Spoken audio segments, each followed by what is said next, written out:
무슨 말도 안 되는 소리입니까? 일본이 발칵 뒤집혔습니다. 20년 동안 준비한 유엔 안보리 상임이사국의 꿈이 단 72시간 만에 무너졌습니다. 로비에 수조 원을 쏟아붓고 G4 프레임워크를 만들고 아프리카에 ODA를 퍼부으며 미국의 손까지 잡았던 일본. 그런데 투표 직전 일본 대표단의 얼굴이 하얗게 질렸습니다. 그 모든 판을 뒤집은 건 뜻밖에도 한국이었습니다. 브뤼셀 나토 본부 지하 상황실.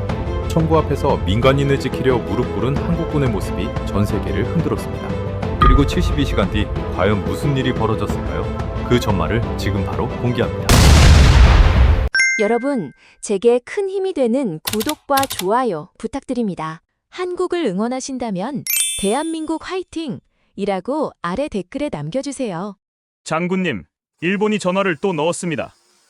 북한의 말이 끝나기도 전에 저는 손을 들어 막았습니다. 브뤼셀 NATO 본부 지하 상황실, 새벽 4시였습니다. 형광등 불빛이 차갑게 내리깔린 천장 아래 스크린 12개가 동시에 켜져 있었습니다. 커피 냄새와 종이 냄새가 뒤섞인 공기. 저는 그 냄새에 30년째 익숙한 사람이었습니다. 제 이름은 제임스 홀로웨이. 전 NATO 유럽연합군 부사령관, 영국 육군 사성 장군입니다. 샌드허스트 육군사관학교를 수석으로 졸업하고 아프가니스탄, 이라크, 코소보를 거쳤습니다. 전장에서 살아남는 법을 배운 게 아니었습니다. 전장을 읽는 법을 배웠습니다. 지형도, 병력 배치도, 보급선, 숫자와 선으로 이루어진 세계. 저는 그 세계에서 30년을 살았습니다. 책상 위에는 항상 2가지가 있었습니다. 영국제 만년필 하나, 그리고 빨간 줄 긋는 자 하나. 보고서가 올라오면 만년필은 내려놓고 자를 집어들었습니다. 숫자에 빨간 줄을 그으면 진실이 남는다고 믿었습니다. 30년간 단 한 번도 의심한 적 없는 방식이었습니다. 동아시아는 관심 밖이었습니다. 유럽의 화약고를 들여다보기도 바쁜데 태평양 건너편까지 신경 쓸 여유가 없었습니다.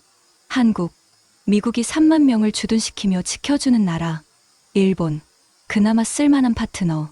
경제 규모도 있고 이지스함도 있고 미국과의 동맹도 견고하니까요. 동아시아에서 뭔가를 논의해야 한다면 일본부터 보는 게 상식이었습니다. 저만 그렇게 생각한 게 아니었습니다. NATO 본부 복도를 걷는 사람 열이면 아오비 같은 생각이었습니다. 전력이 곧 신뢰다. 장비 목록을 보면 그 나라의 의지가 보인다. 30년간 변하지 않은 신조였습니다. 회의실에서도, 강단에서도, 후배 장교들에게도 그렇게 말해왔습니다. 틀린 말이 아니었습니다. 적어도 그때까지는요. 그날 새벽, 북한이 레바논 베이루트 외곽 교전 상황 보고서를 가져왔습니다. 일상적인 현장 보고였습니다. 저는 빨간 자를 집어들었습니다. 첫 줄을 읽었습니다. 2번째 줄을 읽었습니다. 손이 멈췄습니다. 태극기 완장을 두른 군인이 무장괴한 3명의 총구 앞에서 무릎을 꿇었습니다. 민간인 14명의 앞에서요. 저는 그 문장을 다시 읽었습니다. 빨간 자가 책상 위에 그대로 놓여 있었습니다.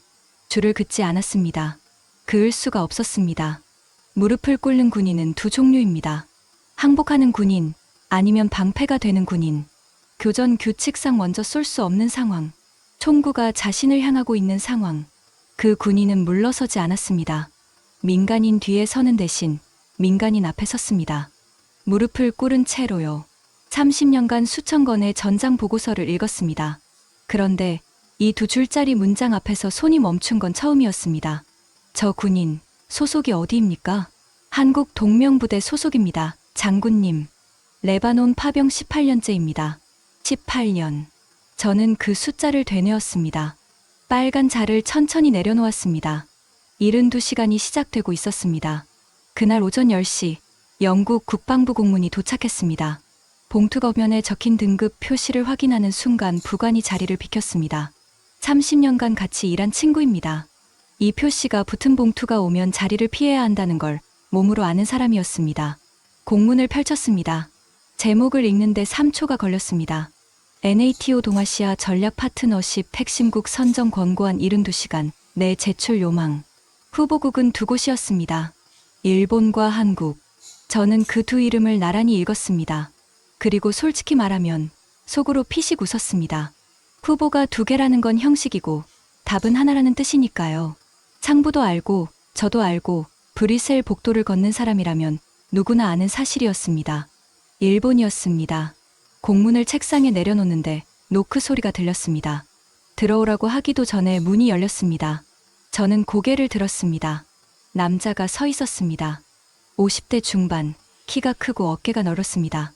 짙은 감색 수트에 금태 안경, 구두는 거울처럼 반짝였습니다. 왼손에는 알루미늄 서류 가방, 오른손에는 명함이 이미 꺼내져 있었습니다. 들어오기 전에 준비한 겁니다. 홀로웨이 장군님, 반갑습니다. 더글러스 헤인즈입니다. 그가 명함을 내밀었습니다. 저는 받아들었습니다. 레이시온 출신, 현재 민간 방산 전략 컨설턴트. 고객사 안에는 아무것도 적혀 있지 않았습니다. 그게 더 많은 걸 말해주고 있었습니다. 어떻게 오셨습니까? 장군님의 권고안 작성에 도움이 될 자료를 가져왔습니다. 일본 측 데이터입니다. 그가 서류 가방을 열었습니다. 바인더 4권이 나왔습니다. 제 책상 위에 하나씩 올려놓는데 쿵쿵 묵직한 소리가 났습니다. 각각 두께가 4cm는 됐습니다. 장군님, 숫자가 모든 걸 말해줍니다. 그가 첫 번째 바인더를 펼쳤습니다. 슬라이드가 정갈하게 정리되어 있었습니다. 그래프, 표, 각주, 빈틈이 없었습니다. 일본 방산 예산 480억 달러입니다. 세계 9위입니다. 한국은 164억 달러. 3배가 넘는 차이죠. 그가 페이지를 넘겼습니다. 손놀림이 익숙했습니다. 이 자료를 수백 번은 펼쳐봤다는 게 느껴졌습니다. 이지스함 보유수를 보시죠. 일본 해상 자위대, 이지스 구축함 8척입니다. 한국은 3척, F-35 도입 대수, 일본 147대 확정. 한국은 40대입니다. 우주 방산 기술 특허수, 일본이 한국의 4.2배입니다. 슬라이드가 넘어갈 때마다 빨간 막대가 파란 막대를 눌렀습니다. 빨간 게 일본, 파란 게 한국이었습니다. 어떤 지표를 봐도 같은 그림이었습니다. 장군님, NATO 파트너십은 신뢰할 수 있는 군사력을 가진 나라와 맺어야 합니다. 유사시 함께 움직일 수 있는 나라요. 숫자가 그 나라의 의지를 보여줍니다. 저도 평소라면 그렇게 말했을 겁니다. 30년간 그렇게 믿어왔으니까요. 헤인즈가 마지막 슬라이드를 펼쳤습니다. 빨간 글씨로 한 줄이 적혀 있었습니다. 동아시아 핵심 파트너 일본 외 선택지 없음. 한국은 드라마는 잘 만들죠. 그가 가볍게 웃었습니다. 입꼬리만 올라가는 웃음이었습니다. 하지만 장군님, NATO 파트너는 오디션으로 뽑는 게 아닙니다. 저는 바인더를 훑었습니다. 숫자들이 빼곡했습니다. 인상적이었습니다. 헤인즈 씨, 자료가 충실하군요. 그가 고개를 끄덕이며 의자 등받이에 몸을 기댔습니다. 승리를 확신한 사람의 자세였습니다. 그때 책상 한쪽에 놓인 레바논 보고서가 눈에 들어왔습니다. 새벽에 읽다만 A사 2장짜리 얇은 문서. 헤인즈의 바인더 4권 옆에 놓인 그 종이가 이상하게 눈에서 떠나지 않았습니다. 헤인즈 씨, 하나만 물어보겠습니다. 그가 여유로운 표정으로 저를 봤습니다. 일본 자위대가 전투 지역에 파병된 사례가 있습니까? 7탄이 날아다니는 곳 말입니다. 헤인즈의 손이 슬라이드 위에서 멈췄습니다. 0.5초였습니다. 짧은 시간이었지만 저는 30년간 그런 멈춤을 수없이 봐온 사람이었습니다. 말을 준비하는 멈춤과 말을 찾는 멈춤은 다릅니다. 헤인즈의 멈춤은 후자였습니다. 헌법상 제약이 있지만 개정은 시간 문제입니다. 저는 고개를 끄덕였습니다. 빨간 자를 집어들었습니다. 그리고 내려놓았습니다. 480억 달러. 그 숫자 위에는 줄을 그을 수가 없었습니다. 숫자가 맞았으니까요. 하지만 숫자 옆에 적어야 할 말이 빠져 있었습니다. 한 번도 쓰인 적 없는 480억 달러. 헤인즈가 돌아간 뒤 상황실이 조용해졌습니다. 바인더 4권이 책상 위에 가지런히 놓여 있었습니다. 저는 의자를 뒤로 밀고 천장을 올려다봤습니다. 형광등이 낮게 우문거렸습니다. 부관이 문을 두드렸습니다. 장군님, 레바논 현장 보고서 원문 요청하셨는데 가져왔습니다. 그가 내민 건 A사 2장이었습니다. 헤인즈의 바인더 4권 옆에 놓으니 초라할 정도였습니다. 저는 그 2장을 집어들었습니다. 한국 동명부대 2023년 11월 17일 현장 보고서. 작성자 중령 최재혁. 읽기 시작했습니다. 오후 2시 14분. 베이루트 외곽 틸의 지역 순찰 중 무장 괴한 3명과 조우. 민간인 14명이 건물 외벽에 몰린 상황. 교전 규칙상 선제 사격 불가. 괴한들이 민간인을 향해 총구를 겨눴습니다. 그 순간 동명부대 박정훈 대위가 민간인과 총구 사이로 걸어 들어갔습니다. 천천히 두 손을 벌린 채로, 그리고 민간인 앞에 무릎을 꿇었습니다. 저는 그 문장에서 손이 멈췄습니다. 보고서는 건조한 군사 문체로 적혀 있었습니다. 감정이 없는 문장들이었습니다. 하지만 그 건조함 속에서 오히려 그 장면이 더 선명하게 그려졌습니다. 포연 냄새가 가시지 않은 골목, 벽에 몰린 사람들의 숨소리, 그 앞에 무릎을 꿇은 군인 1명, 괴한들이 물러섰습니다. 민간인 14명 전원 생존. 저는 두 번째 장을 넘겼습니다. 보고서 말미에 한 줄이 더 있었습니다. 박정훈 대위가 무릎을 꿇기 직전 옆에 있던 부하에게 한 말이었습니다. 우리가 여기 온 이유가 뭡니까? 저는 그 문장을 3번 읽었습니다. 질문이었습니다. 명령도 아니고 구호도 아니고 질문이었습니다. 30년간 수천 건의 전장 보고서를 읽었습니다. 그 말미에 이런 문장이 적힌 건 처음이었습니다. 헤인즈에게 전화를 걸었습니다. 헤인즈 씨, 질문이 하나 더 있습니다. 말씀하시죠, 장군님. 목소리가 여전히 여유로웠습니다. 일본 자위대가 레바논에 파병된 적 있습니까? 짧은 침묵이었습니다. 레바논은 전투 지역이라 헌법상 제약이 있습니다만 일본은 PKO 분담금으로 충분히 기여하고 있습니다. 세계 3위 수준의 재정 기여입니다. 분담금 말고 사람을 보낸 적 있냐고 묻는 겁니다. 이번엔 침묵이 조금 더 길었습니다. 현재로서는 어렵습니다. 알겠습니다. 전화를 끊었습니다. 보고서를 다시 봤습니다. 박정훈 대위는 레바논에 있었습니다. 480억 달러짜리 자위대는 레바논에 없었습니다. 다음 날 오전, 헤인즈가 다시 나타났습니다. 어제와 똑같은 감색 수트였습니다. 넥타이 색깔만 바뀌어 있었습니다. 이번엔 바인더를 3권 더 가져왔습니다. 어제 것까지 합치면 총 7권이었습니다. 장군님, 어제 군사 기여 부분이 미흡했던 것 같아 보완 자료를 준비했습니다. 그가 첫 번째 바인더를 펼쳤습니다. 일본 해상 자위대의 소말리아 해역 해적 퇴치 작전 참여 현황입니다. 2009년부터 현재까지 아덴만 호위 작전 45회 이상입니다. 인도태평양 자유항행 작전 연간 120회, 동중국해 감시 비행 연간 500소티 이상입니다. 숫자가 쏟아졌습니다. 헤인즈는 이 영역에서 편안해 보였습니다. 숫자로 돌아오니 다시 자신감이 붙는 것 같았습니다. 장군님, 해상 안보 기여만 놓고 봐도 일본은 세계 최상위권입니다. 한국과는 비교가 안 됩니다. 저는 바인더를 넘겨봤습니다. 틀린 말이 아니었습니다. 일본 해상 자위대의 활동 반경은 인상적이었습니다. 숫자는 정확했습니다. 헤인즈 씨, 아덴만 호위 작전에 한국도 참여하고 있다는 건 알고 계십니까? 그가 고개를 끄덕였습니다. 여유로운 표정이었습니다. 알고 있습니다. 하지만 한국의 참여 횟수는 일본의 절반에도 못 미칩니다. 횟수가 아니라 방식을 묻는 겁니다. 헤인즈의 표정이 0.5초 굳었습니다. 한국 청해부대는 아덴만에서 실제 피랍 선박 구출 작전에 투입됐습니다. 2011년 1월 3호 주얼리호 석해균 선장이 총상을 입은 상황에서 한국 특수부대가 해적 소탕 작전을 벌였습니다. 실탄 교전입니다.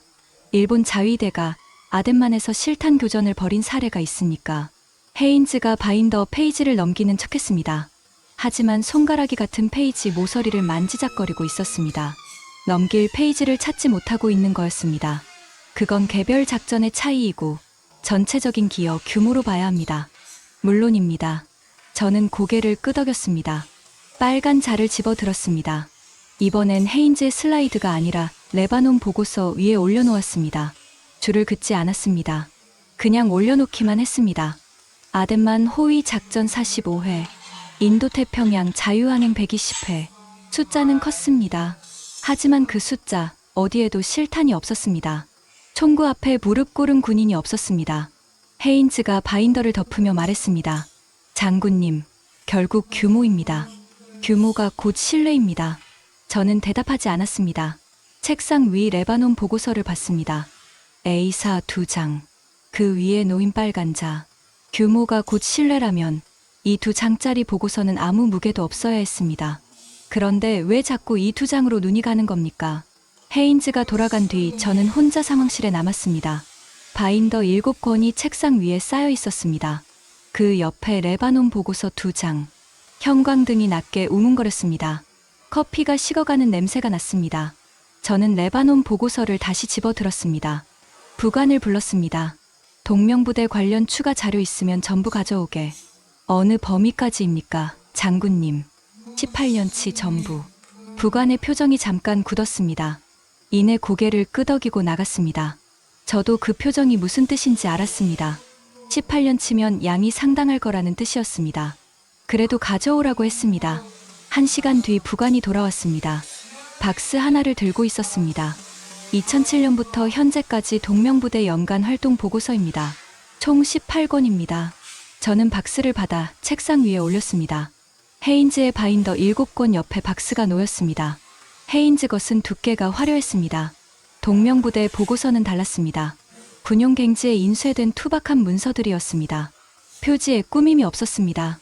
연도와 부대명만 적혀 있었습니다. 2007년 보고서를 펼쳤습니다.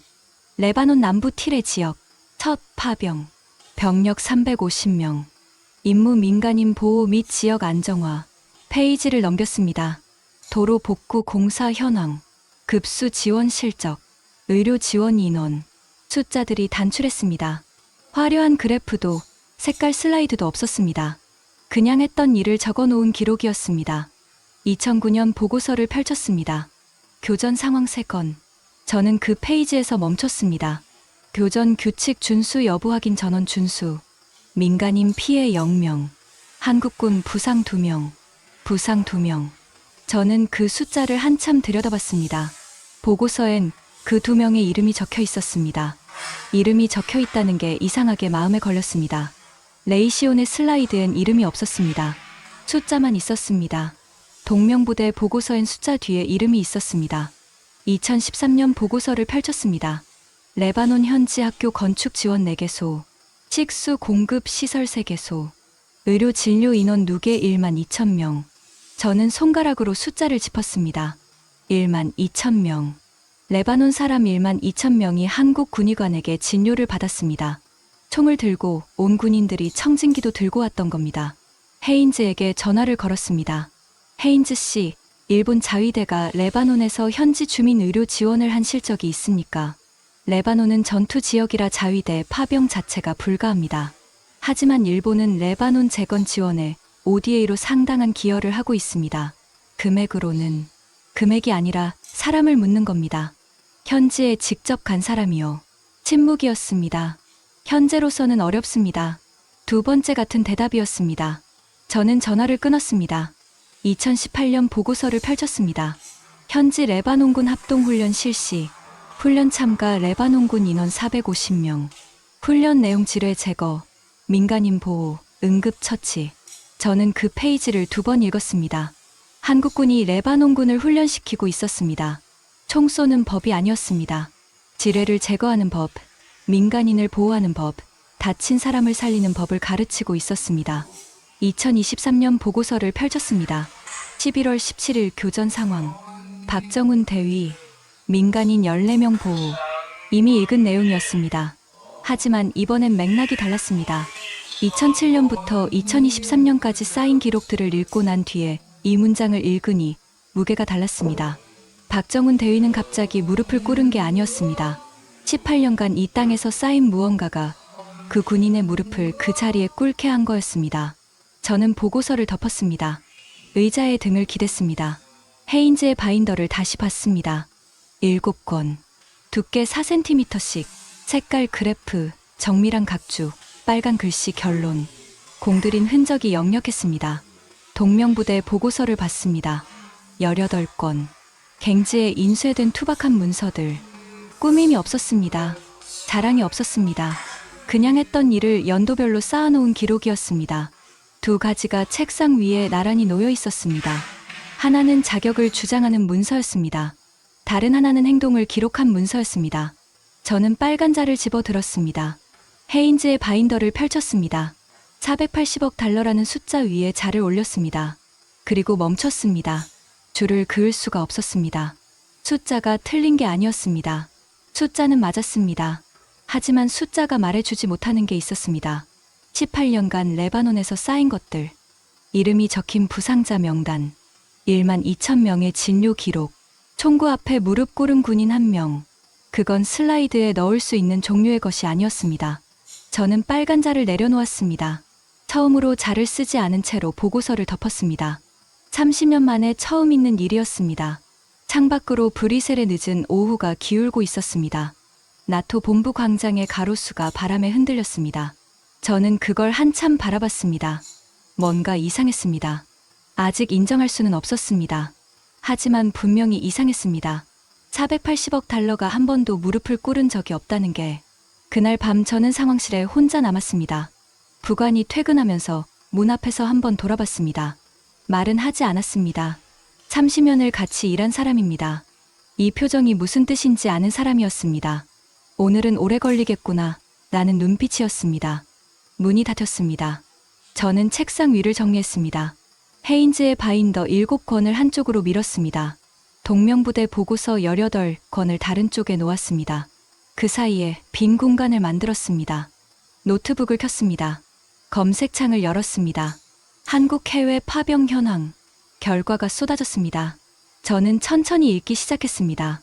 레바논 동명부대 2007년부터 현재까지, 남수단 한빛부대 2013년부터 현재까지, 아덴만 청해부대 2009년부터 현재까지, UAE 아크부대 2011년부터 현재까지, 그 외 다수, 현재 진행 중인 파병 임무만 14개였습니다. 저는 그 숫자를 3번 확인했습니다. 14개. 지금 이 순간에도 14곳에서 한국군이 임무를 수행하고 있다는 뜻이었습니다. 커피를 한 모금 마셨습니다. 식어 있었습니다. 남수단 자료를 열었습니다. 한빛부대 2016년 보고서였습니다. 보르 지역. 저는 그 지명에서 멈췄습니다. 보르. 알고 있는 이름이었습니다. 2016년 남수단 내전 당시 가장 격렬한 교전이 벌어진 지역이었습니다. UN 보호구역 안에서도 총격전이 벌어졌던 곳이었습니다. 한빛부대가 거기 있었습니다. 보고서를 읽었습니다. 2016년 7월 보호구역 내 민간인 대피 작전. 교전 상황에서 민간인 370명 긴급 대피 완료. 한국군 부상 없음. 민간인 사망 없음. 저는 손가락으로 그 숫자들을 짚었습니다. 370명. 교전 지역. 부상 없음. 민간인 사망 없음. 어떻게 한 겁니까? 다음 페이지를 넘겼습니다. 작전 상황도가 있었습니다. 한빛부대가 민간인들을 둘러싸는 형태로 포진하고 있었습니다. 사방이 교전 지역이었습니다. 한국군이 외곽을 막고 민간인을 안쪽으로 이동시키는 동선이 화살표로 표시되어 있었습니다. 저는 그 상황도를 한참 들여다봤습니다. 이건 훈련 교범에 나오는 방식이 아니었습니다. 교범대로라면 먼저 교전을 제압하고 민간인을 이동시킵니다. 하지만 한빛부대는 교전이 진행되는 중에 민간인을 먼저 빼냈습니다. 자기들이 총알바지가 되면서요. 새벽 1시였습니다. 저는 자리에서 일어났습니다. 기지개를 켜는데 어깨에서 소리가 났습니다. 컵라면 하나를 뜯었습니다. 전기 포트에 물을 올리면서 헤인즈의 바인더를 다시 봤습니다. 480억 달러, 이지스함 8척, F-35 147대. 그 숫자들이 지금 이 순간 어디에 있습니까? 레바논에 없습니다. 남수단에 없습니다. 아덴만 실탄 교전에 없습니다. 컵라면에 물을 부었습니다. 김이 피어올랐습니다. 3분을 기다리는 동안 아덴만 청해부대 자료를 열었습니다. 2011년 1월 3호 주얼리오 피랍 사건. 저는 이미 알고 있는 사건이었습니다. 당시 NATO 상황실에서도 보고를 받았습니다. 그때는 그냥 넘겼습니다. 한국이 알아서 할 일이라고 생각했습니다. 보고서를 처음부터 읽었습니다. 2011년 1월 21일 새벽 4시 58분. 청해부대 최영함 특수전 요원 투입. 해적 8명 사살, 5명 생포, 선원 21명 전원 구출. 작전 시간 5분 4초. 5분 4초. 저는 숫자를 다시 읽었습니다. 5분 4초 만에 끝난 작전이었습니다. 선원 21명 전원 생존. 석혜균 선장 총상 부위 응급 처치 후 이송. 컵라면이 다 불어 있었습니다. 먹지 않았습니다. 새벽 2시였습니다. 저는 검색창을 다시 열었습니다. 한국군 해외 파병 연인원. 숫자가 나왔습니다. 1991년 걸프전 의료 지원단 파견을 시작으로 현재까지 누적 파병 연인원 65만 명. 65만 명. 저는 그 숫자를 종이에 적었습니다. 65만. 그리고 옆에 적었습니다. 일본 자위대 전투 지역 파병 횟수 0점. 두 숫자가 나란히 놓였습니다. 65만 대 0점. 헤인즈의 슬라이드엔 이 숫자가 없었습니다. 방산 예산 480억 달러는 있었습니다. 이지스함 8척은 있었습니다. 하지만 이 숫자는 없었습니다. 새벽 3시였습니다. 상황실 복도에서 경비원 발소리가 들렸다 사라졌습니다. 저는 자리를 뜨지 않았습니다. 불어터진 컵라면 용기가 2개 쌓였습니다. 검지 끝이 서류 모서리에 쓸려 벌겋게 부어 있었습니다. 창밖으로 브뤼셀의 새벽이 내려앉고 있었습니다. 나토 본부 광장의 가로등 불빛이 흐릿하게 번졌습니다. 저는 그걸 바라보다 다시 책상으로 눈을 돌렸습니다. 빨간 자가 책상 위에 놓여 있었습니다. 30년간 숫자의 줄을 그으면 진실이 남는다고 믿었습니다. 하지만 오늘 밤 저는 줄을 긋지 못하고 있었습니다. 480억 달러 위에도, 이지스함 8척 위에도 자를 올렸다가 내려놓기를 반복했습니다. 진실이 숫자 안에 없을 수도 있다는 걸 그날 밤 처음으로 생각했습니다. 그리고 아직 2가지가 더 남아 있었습니다. 그 2가지가 진짜 무서운 것들이었습니다. 다음 날 아침 8시였습니다. 헤인즈가 들어왔습니다. 오늘은 회색 수트였습니다. 넥타이는 어제보다 밝은 색이었습니다. 하지만 눈밑이 어두웠습니다. 저만 밤을 샌 게 아니었던 것 같았습니다. 그가 자리에 앉으며 새 파일을 꺼냈습니다. 장군님, 어제 군사 기여 부분에서 몇 가지 보완이 필요하다고 판단했습니다. 추가 자료를 준비했습니다. 저는 고개를 끄덕였습니다. 그가 파일을 펼쳤습니다. 일본 PKO 재정 분담금입니다. UN 평화 유지 활동 예산 기여 비율 일본 8.56%, 세계 3위입니다. 한국은 2.49%, 3배가 넘는 차이입니다. 직접 전투에 참여하지 않더라도 이 돈이 아프리카와 중동의 PKO 부대를 운영하는 데 쓰입니다. 재정 기여도 엄연한 기여입니다. 틀린 말이 아니었습니다. 저는 고개를 끄덕였습니다. 맞습니다. 재정 기여는 중요합니다. 헤인즈의 어깨에 힘이 들어갔습니다. 제가 동의하는 말을 처음 했으니까요. 그런데 헤인즈 씨, 하나만 물어보겠습니다. 그가 고개를 끄덕였습니다. 여유로운 표정이었습니다. NATO가 분쟁 지역에 군사 제재 결의를 내렸습니다. 파병이 필요합니다. 일본에 병력 요청이 들어왔습니다. 일본이 보낼 수 있습니까? 지금 당장. 헤인즈의 손이 파일 위에서 멈췄습니다. 헌법 개정은 시간 문제라는 건 지금은 안 된다는 뜻입니다. 3번째 같은 대답입니다. 헤인즈의 입술이 일자로 다물어졌습니다. 저는 계속했습니다. 돈만 내는 파트너를 NATO가 핵심국으로 부를 수 있겠습니까? 유사시 함께 움직일 수 없는 나라를 믿을 수 있겠습니까? 장군님. 헤인즈의 목소리에 날이 섰습니다. 일본은 인도태평양 전략의 핵심 거점입니다. 미국과의 동맹 구조, 지리적 위치, 경제 규모. 이건 한국이 따라올 수 없는 조건입니다. 전략적 가치로 따지면 전략적 가치. 저는 그 단어를 되뇌었습니다. 그렇다면 숫자를 하나 보시죠. 저는 노트북을 돌려 헤인즈 쪽으로 밀었습니다. 화면에 어젯밤 제가 적어둔 숫자 2개가 있었습니다. 한국군 해외 파병 연인원 65만 명. 일본 자위대 전투 지역 파병 횟수 0점. 헤인즈가 화면을 봤습니다. 시선이 멈췄습니다.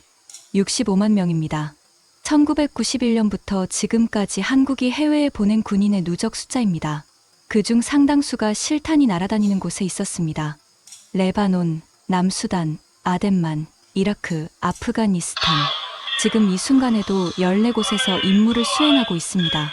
저는 잠시 멈췄습니다. 반면 일본 자위대가 전투 임무로 해외에 나간 횟수는 0입니다. 도로 건설, 급수 지원, 의료 활동. 중요한 기여입니다. 하지만 전투 임무는 한 번도 없었습니다. 헤인즈 씨, 이 차이를 전략적 가치로 설명해 주시겠습니까? 헤인즈가 노트북에서 눈을 떼지 않았습니다. 5초가 지났습니다. 10초. 그때 문이 열렸습니다. 부관이 고개를 내밀었습니다. 장군님, 영국 왕립합동군사연구소에서 자료가 도착했습니다. 두꺼운 봉투였습니다. 저는 받아서 뜯었습니다. NATO 파트너십 동의 필요, 표결 시뮬레이션 영국 왕립합동군사연구소 자체 분석. 펼쳤습니다. 첫 페이지에 표가 하나 있었습니다. 2줄이었습니다. 일본 지지 확보 가능 국가 23개국. 한국 지지 확보 가능 국가 51개국. 저는 숫자를 다시 읽었습니다. 23대 51점. 헤인즈가 제 손에 들린 보고서를 봤습니다. 보여드려도 됩니까? 그가 고개를 끄덕였습니다. 저는 보고서를 밀었습니다. 헤인즈가 첫 페이지를 봤습니다. 그의 얼굴에서 혈기가 빠지는 게 보였습니다. 천천히, 조용히. 23개국입니다. 저는 말했습니다. 일본이 확보할 수 있는 지지국이 23개국입니다. 한국은 51개국, 2배가 넘습니다. 헤인즈가 다음 페이지를 넘겼습니다. 지역별 분석이었습니다. 아프리카 연합 55개국 일본 지지 선언 없음. 동남아 10개국 중 8개국 한국과 실질 협력 관계. 중앙아시아, 태평양 도서국, 남미 한국 지지 블록으로 분류. 왜입니까? 헤인즈가 고개를 들었습니다. 목소리가 낮았습니다. 처음으로 묻는 쪽이 됐습니다. 저는 어젯밤 읽은 자료들을 떠올렸습니다. 아프리카 30개국에 한국이 전자정보 시스템을 구축해줬습니다. 동남아시아에 재난대응 시스템을 만들어줬습니다. 중앙아시아에 농업 기술을 이전했습니다. 의료팀을 보냈습니다. 학교를 지었습니다. 조건 없이요. 헤인즈가 말하지 않았습니다. 그 나라들이 표결장에 섰을 때 어느 나라에 손을 들겠습니까? GDP가 높은 나라입니까? 아니면 자기 마을에 와서 아이를 살려준 나라입니까? 헤인즈의 턱 근육이 미세하게 움직였습니다. 장군님, 그건 감정입니다. 전략적 판단이 아닙니다. 그렇습니까? 저는 시뮬레이션 보고서를 집어들었습니다. 그럼 이 숫자는 감정입니까? 23대 51점. 이건 시뮬레이션입니다. 감정이 아니라 산수입니다. 헤인즈가 금태 안경을 벗었습니다. 테이블 위에 내려놓았습니다. 30년간 저는 협상 테이블에서 수없이 그 동작을 봤습니다. 안경을 벗는 사람은 두 종류였습니다. 생각을 정리하는 사람, 아니면 할 말을 잃은 사람. 헤인즈는 후자였습니다. 헤인즈 씨, 저는 천천히 말했습니다. 일본은 20년간 준비했습니다. 바인더를 7권 만들었습니다. 숫자는 완벽합니다. 하지만 숫자가 모든 걸 말해준다고 하셨죠. 저는 시뮬레이션 보고서를 그의 앞에 놓았습니다. 이 숫자는 뭐라고 말하고 있습니까? 헤인즈가 보고서를 내려다봤습니다. 시선이 23이라는 숫자 위에 멈춰 있었습니다. 5초, 10초. 어깨가 미세하게 처졌습니다. 사무실 밖으로 브뤼셀의 오전 햇살이 비치고 있었습니다. 나토 본부 광장의 가로수 사이로 노란 빛이 흘러들었습니다. 헤인즈는 고개를 들지 않았습니다. 20년간 쌓아온 바인더가 지금은 테이블 위에 무거운 짐이 되어 있었습니다. 헤인즈가 나간 뒤 상황실이 조용해졌습니다. 저는 의자에 앉아 한동안 아무것도 하지 않았습니다. 시뮬레이션 보고서가 책상 위에 펼쳐져 있었습니다. 23대 51점, 숫자는 명확했습니다. 보고서는 완성 단계였습니다. 결론만 쓰면 됐습니다. 그런데 손이 움직이지 않았습니다. 뭔가 아직 끝나지 않은 느낌이었습니다. 숫자는 충분했습니다. 논리도 충분했습니다. 그런데 가슴 한쪽에 뭔가 걸려 있었습니다. 30년간 이런 느낌을 받은 적이 없었습니다. 보고서는 언제나 숫자로 시작해서 숫자로 끝났습니다. 그게 전부였습니다. 부관을 불렀습니다. 동명부대, 철수 당시 현장 사진 자료 있으면 가져오게. 잠시 뒤 부관이 파일 하나를 들고 왔습니다. 2022년 동명부대 12진 교체 당시 현지 촬영 사진입니다. 저는 파일을 받아 펼쳤습니다. 첫 번째 사진이었습니다. 레바논 틸의 지역 도로였습니다. 먼지가 자욱한 길 양옆으로 사람들이 도열해 있었습니다. 남자, 여자, 아이들. 손에 무언가를 들고 있었습니다. 가까이 들여다봤습니다. 태극기였습니다. 손바닥만 한 태극기를 손에 들고 서 있었습니다. 직접 만든 것 같았습니다. 나무 막대에 종이를 붙인 것들도 있었습니다. 인쇄된 것들도 있었습니다. 크기도 모양도 제각각이었습니다. 하지만 전부 태극기였습니다. 한국군 차량이 그 사이를 지나가고 있었습니다. 사람들이 손을 흔들고 있었습니다. 다음 사진을 봤습니다. 노인 한 명이 태극기를 가슴에 안고 있었습니다. 두 손으로 꼭 쥔 채로요. 눈을 감고 있었습니다. 얼굴에 주름이 깊었습니다. 무언가를 참고 있는 표정이었습니다. 사진 아래에 설명이 적혀 있었습니다. 부관이 번역해 놓은 것 같았습니다. 하산 알 아민, 74세, 틸의 지역 주민, 1990년 한국 의료팀 수술로 아들 생존. 저는 그 문장을 읽고 사진을 다시 봤습니다. 1990년 동명부대가 레바논에 들어오기 17년 전이었습니다. 그때 이미 한국 의료팀이 이 땅에 있었습니다. 이 노인의 아들이 그 의료팀의 손을 거쳐 살았습니다. 17년 뒤 한국군이 다시 왔습니다. 총을 들고. 그리고 15년을 더 있었습니다. 이 노인은 30년 넘게 한국을 알고 있었던 겁니다. 다음 사진을 넘겼습니다. 철수하는 한국군 차량 뒤로 아이 하나가 뛰어가고 있었습니다. 10살쯤 됐을까요? 손에 태극기를 들고 있었습니다. 차량을 따라 뛰면서 손을 흔들고 있었습니다. 차량은 이미 멀어지고 있었습니다. 저는 그 사진에서 한참을 멈췄습니다. 저 아이가 자라면 무엇을 기억할까요? 태극기를 든 채로 먼지 속을 뛰던 그 오후를 기억할 겁니다. 그리고 그 기억이 언젠가 표가 됩니다. 파일을 덮으려는데 종이 한 장이 끼워져 있었습니다. 부관이 별도로 넣어둔 것 같았습니다. 손글씨로 적혀 있었습니다. 동명부대 박정훈 대위 무릎 꿇기 직전 부하에게 한 말. 우리가 여기 온 이유가 뭡니까? 작전 종료 후 부대원들에게 한 말. 총을 쓰지 않아도 됐습니다. 그게 오늘의 승리입니다. 저는 그 두 문장을 읽었습니다. 다시 읽었습니다. 30년간 전장을 분석하면서 수천 명의 군인 이야기를 읽었습니다. 용감한 군인, 탁월한 전략가, 냉정한 지휘관. 하지만 총을 쓰지 않은 것을 승리라고 말한 군인은 처음이었습니다. 만년필을 집어들었습니다. 30년간 이 만년필은 보고서에 서명할 때만 썼습니다. 빨간 자로 줄을 긋고 결론이 나오면 서명했습니다. 그게 전부였습니다. 메모는 항상 볼펜으로 했습니다. 만년필은 결론을 위한 것이었으니까요. 그런데 지금 손이 자연스럽게 만년필을 집어들고 있었습니다. 여백에 적기 시작했습니다. 총을 들고 와서 총을 쓰지 않았다. 그게 가장 강한 군인이다. 적고 나서 한참을 들여다봤습니다. 30년간 한 번도 쓴 적 없는 종류의 문장이었습니다. 창밖으로 브뤼셀의 오후가 기울고 있었습니다. 나토 본부 광장에 그늘이 길게 늘어졌습니다. 저는 사진들을 다시 펼쳐 놓았습니다. 태극기를 가슴에 안은 노인, 차량을 따라 뛰는 아이, 먼지 속 도로에 도열한 사람들. 헤인즈의 바인더에는 이 사진들이 없었습니다. 이건 슬라이드에 넣을 수 있는 종류의 것이 아니었으니까요. 그래프로 그릴 수 없었으니까요. 숫자로 환산할 수 없었으니까요. 30년간 숫자의 줄을 그으면 진실이 남는다고 믿었습니다. 하지만 지금 책상 위에 남은 건 숫자가 아니었습니다. 태극기를 가슴에 안은 노인의 얼굴이었습니다. 먼지 속을 뛰는 아이의 뒷모습이었습니다. 총구 앞에 무릎 꿇은 군인 한 명이었습니다. 그리고 두 문장이었습니다. 우리가 여기 온 이유가 뭡니까? 총을 쓰지 않아도 됐습니다. 그게 오늘의 승리입니다. 저는 만년필을 내려놓지 않았습니다. 보고서를 펼쳤습니다. 결론 페이지를 열었습니다. 커서가 깜빡이고 있었습니다. 72시간 중 마지막 밤이었습니다. 새벽 1시였습니다. 상황실에 저 혼자였습니다. 형광등 하나가 깜빡이다 꺼졌습니다.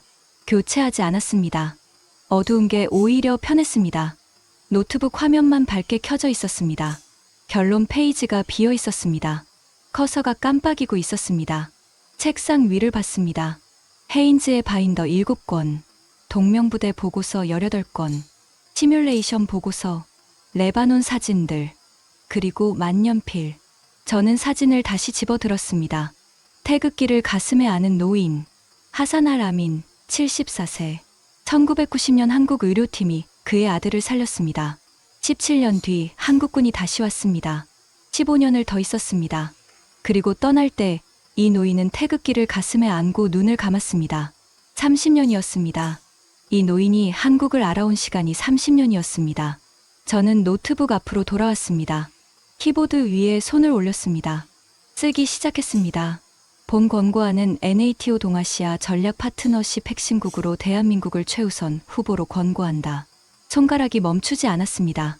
한국은 방산 예산에서 일본에 미치지 못한다. 이지스함 보유 수도 적다. F-35 도입 대수도 적다. 그러나 NATO 파트너십의 핵심은 스프레드시트로 결정되지 않는다. 유사시 함께 움직일 수 있는 나라인가로 결정된다.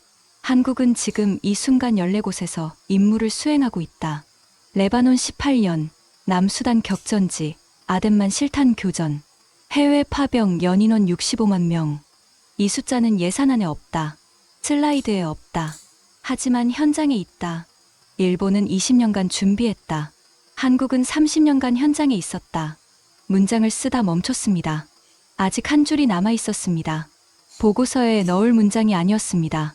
하지만 쓰지 않으면 안 될 것 같았습니다. 저는 만년필을 집어들었습니다. 보고서 여백에 손으로 적었습니다. 이 나라는 우리가 가르친 게 아니었다. 처음부터 우리보다 알고 있었다. 적고 나서 한참을 들여다봤습니다. 30년간 수천 건의 보고서를 썼습니다. 여백에 손으로 뭔가를 적은 건 처음이었습니다. 인쇄된 문서에 만년필로 줄을 쳐본 적은 있었습니다. 하지만 이렇게 적은 건 처음이었습니다. 결론 뒤에 남기는 말. 보고서가 아니라 사람이 남기는 말. 저장 버튼을 눌렀습니다. 상부에 메일을 보냈습니다. 새벽 2시였습니다. 코트를 입고 상황실을 나왔습니다. 복도가 어두웠습니다. 발소리가 묵직하게 울렸습니다. 30년간 이 복도를 수없이 걸었습니다. 오늘은 발걸음이 달랐습니다. 무거웠지만 가벼웠습니다. 이상한 느낌이었습니다. 1층 로비를 지나 유리문을 밀고 밖으로 나왔습니다. 브뤼셀의 새벽 공기가 차갑게 뺨을 눌렀습니다. 숨을 크게 들이쉬었습니다. 나토 본부 광장이 텅 비어 있었습니다. 가로등 불빛이 보도를 따라 길게 늘어져 있었습니다. 하늘을 올려다봤습니다. 별이 하나 보였습니다. 흐릿했지만 분명히 빛나고 있었습니다. 뒤에서 발소리가 들렸습니다. 돌아보니 부관이 서 있었습니다. 코트깃을 세우고 손에 커피 2잔을 들고 있었습니다. 아직 안 가셨어요, 장군님. 보고서 끝내고 나오는 길이네. 그가 커피 한 잔을 내밀었습니다. 따뜻한 종이컵이 손바닥을 데웠습니다. 어떻게 됐습니까? 저는 커피를 한 모금 마셨습니다. 쓴맛이 혀끝에 번졌습니다. 한국어로 썼네. 부관이 잠시 아무 말도 하지 않았습니다. 그러다 조용히 물었습니다. 후회하지 않으시겠습니까, 장군님? 저는 광장을 바라봤습니다. 텅 빈 새벽 광장, 가로등 불빛, 흐릿한 별 하나. 30년간 숫자의 줄을 그으면 진실이 남는다고 믿었네.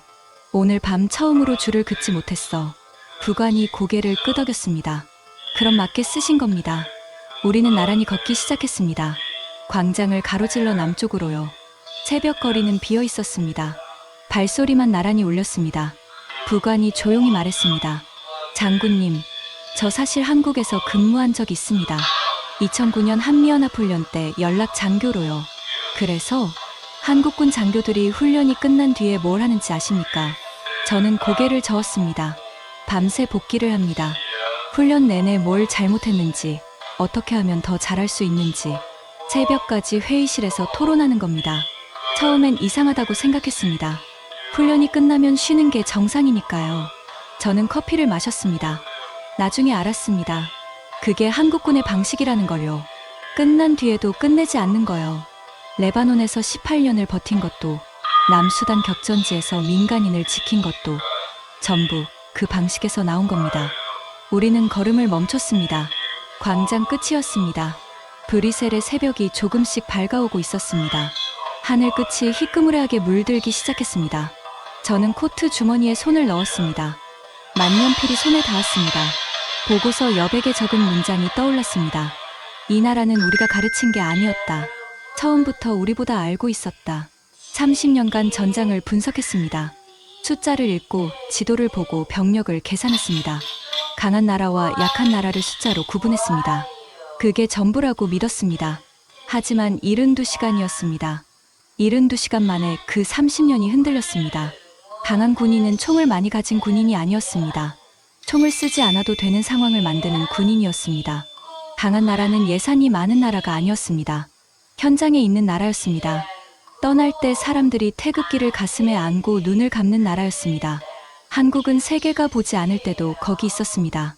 조용히, 바인더 없이, 명함 없이, 슬라이드 없이 그냥 필요한 곳에 가서 필요한 일을 했습니다. 세계는 그걸 기억하고 있었습니다. 23대 51이 그 증거였습니다. 지금 이 이야기를 듣고 계신 여러분, 저는 제임스 홀로웨이입니다. 30년간 한국을 미국이 지켜주는 나라라고 생각했던 영국 군인이었습니다. 72시간 만에 그 생각이 완전히 바뀌었습니다. 한국은 지켜지는 나라가 아니었습니다. 지키는 나라였습니다.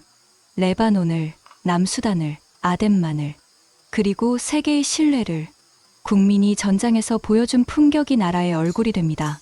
그 시절 피땀으로 나라를 세운 세대가 있었기에 오늘 한국군이 세계에서 그 이름을 빛내고 있습니다. 그 땀방울 하나하나가 지금 대한민국의 힘이 되었습니다. 구독과 좋아요를 눌러주시면 한국의 위상이 널리 알려집니다. 한국 화이팅이라고 댓글에 남겨주세요. 감동하라였습니다. 감사합니다.